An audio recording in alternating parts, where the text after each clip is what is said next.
नमस्कार, DD news के इस विशेष समाचार प्रसारण में आप सभी का स्वागत है। मैं हूं आंचल गुलाटी गुंबर, मेरे साथ है मेरी सहयोगी बीना। तो आइए सबसे पहले रुख करते हैं सुर्खियों का। लगातार छठा बजट पेश करेंगी आज वित्त मंत्री निर्मला सीतारमण। अंतरिम बजट में सरकार का आर्थिक रफ्तार पर होगा फोकस।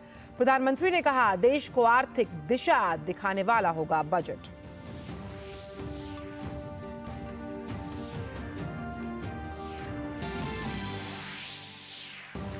झारखंड में जमीन घोटाला मामले में ईडी की गिरफ्त में हेमंत सोरेन। आज कोर्ट में होगी पेशी।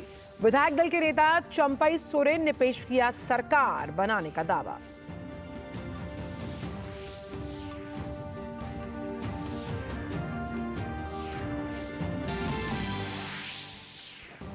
आज अयोध्या से शुरू होगी 8 नई उड़ान सेवाएं। दिल्ली, चेन्नई, अहमदाबाद, जयपुर, पटना, दरभंगा, मुंबई और बेंगलुरु से जुड़ेगी राम की नगरी।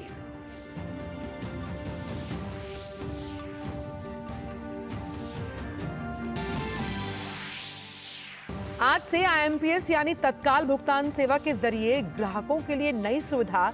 सिर्फ बैंक का नाम और मोबाइल नंबर से ही ट्रांसफर हो जाएगी 5 लाख रुपए तक की रकम।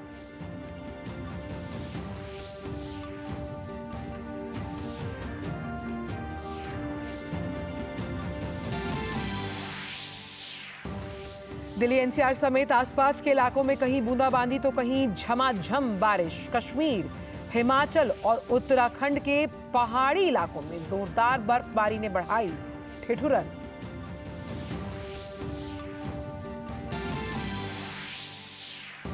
आईसीसी टेस्ट रैंकिंग में टीम इंडिया की बादशाहत। रविचंद्रन अश्विन नंबर 1 पर टॉप 5 में, बुमराह तो वहीं विराट कोहली टॉप 10 में बरकरार।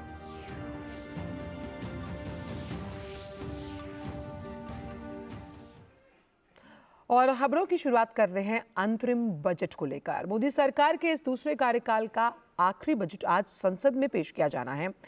वित्त मंत्री निर्मला सीतारमण आज सुबह 11 बजे लोकसभा में अंतरिम बजट पेश करेंगी। क्योंकि इस साल लोकसभा के चुनाव हैं, इसलिए ये अंतरिम बजट होगा। नई सरकार के सत्ता में आने के बाद पूर्ण बजट पेश किया जाएगा। वित्त मंत्री के रूप में निर्मला सीतारमण छठी बार बजट पेश करेंगी। पिछले 3 बजट की तरह इस साल का अंतरिम बजट भी पेपरलेस होगा। सरकार की कोशिश होगी कि इस बजट के जरिए भी आर्थिक रफ्तार को और तेज किया जा सके। मैन्युफैक्चरिंग सेक्टर से लेकर सर्विस सेक्टर और करदाता से लेकर तमाम क्षेत्रों के लोग जो हैं वो सभी आज बजट का इंतजार कर रहे हैं। रुक करते हैं झारखंड से जुड़ी खबर का। मुख्यमंत्री पद से इस्तीफा देने के बाद झारखंड के मुख्यमंत्री हेमंत सोरेन को कल रात ईडी ने गिरफ्तार कर लिया। ईडी के अधिकारी उन्हें राजभवन से लेकर सीधा एयरपोर्ट रोड स्थित जोनल ऑफिस पहुंचे। ईडी की ओर से आज उन्हें अदालत में पेश किया जाएगा। ईडी की कोशिश होगी कि उन्हें अपनी हिरासत में लिया जाए ताकि जमीन घोटाले से जुड़े तमाम तथ्य सामने आए।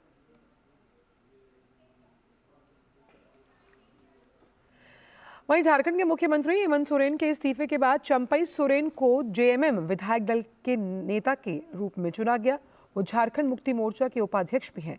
67 साल के चंपई सोरेन सरायकेला के विधायक हैं और उन्हें सत्ताधारी गठबंधन के 5 विधायकों से राज्यपाल सीपी राधाकृष्णन से मुलाकात भी की।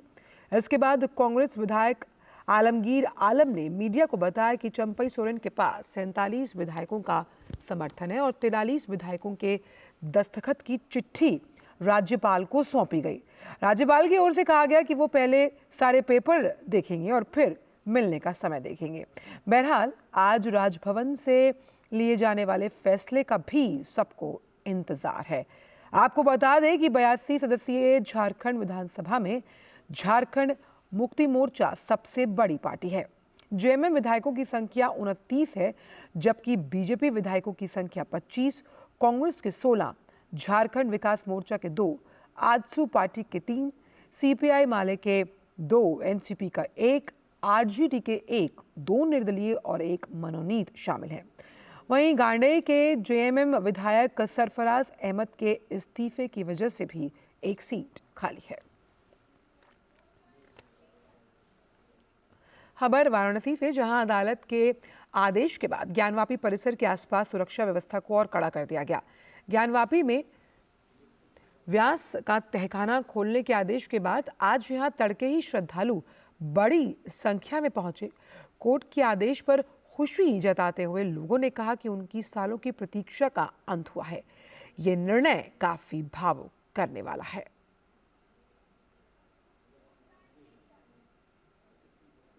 राम मंदिर के उद्घाटन के बाद उत्तर प्रदेश के अयोध्या में देश और दुनिया में काफी संख्या में श्रद्धालु पहुंच रहे हैं।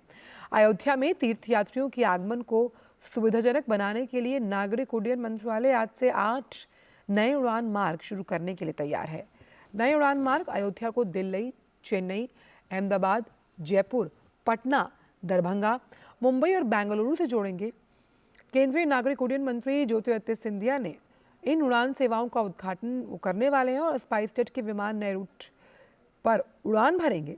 पिछले दिनों एयर इंडिया एक्सप्रेस ने अयोध्या से बेंगलुरु और कोलकाता के लिए नए मार्गों की घोषणा की थी और जिसके मुताबिक 17 जनवरी से नए मार्ग शुरू किए जाएंगे। एयरलाइन इन मार्गों पर सीधी उड़ानें संचालित कर रही है।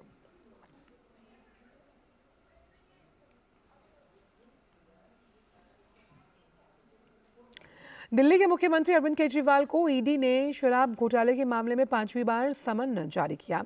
ईडी ने केजरीवाल को 2 फरवरी को पूछताछ के लिए बुलाया है। हालांकि इससे पहले मिले ईडी के समन को अरविंद केजरीवाल गैर कानूनी बता चुके हैं। आम आदमी पार्टी ने कहा कि ईडी उन्हें पूछताछ के बहाने बुलाकर गिरफ्तार करना चाहती है। और अब बात ठंड से जुड़ी हुई। तेज हवा के साथ हुई बारिश ने दिल्ली एनसीआर में मौसम का मिजाज बदल दिया। बारिश से ठिठुरन और बढ़ गई। दिल्ली के अलावा पंजाब, हरियाणा, चंडीगढ़ और पश्चिमी राजस्थान में भी अलग अलग स्थानों पर बारिश हुई। मौसम विभाग के अनुसार जम्मू कश्मीर, लद्दाख, हिमाचल प्रदेश और झारखंड में बर्फबारी से तापमान और गिर गया। हालांकि मौसम विभाग ने संभावना जताई है कि मध्य भारत के कुछ हिस्सों में शीतलहर में कमी आ सकती है। भारतीय राष्ट्रीय भुगतान निगम यानी आईएमपीएस आज से तत्काल भुगतान सेवा के लिए नियमों में बदलाव कर रही है। अक्टूबर में साझा किए गए एनपीसीआई के परिपत्र के अनुसार ग्राहक 5 लाख रुपए तक अब ट्रांसफर कर पाएंगे। आज से शुरू होने वाले नियम के मुताबिक लाभार्थी की सीमित डिटेल के साथ बैंक खाते में पैसे पहुंच सकते हैं।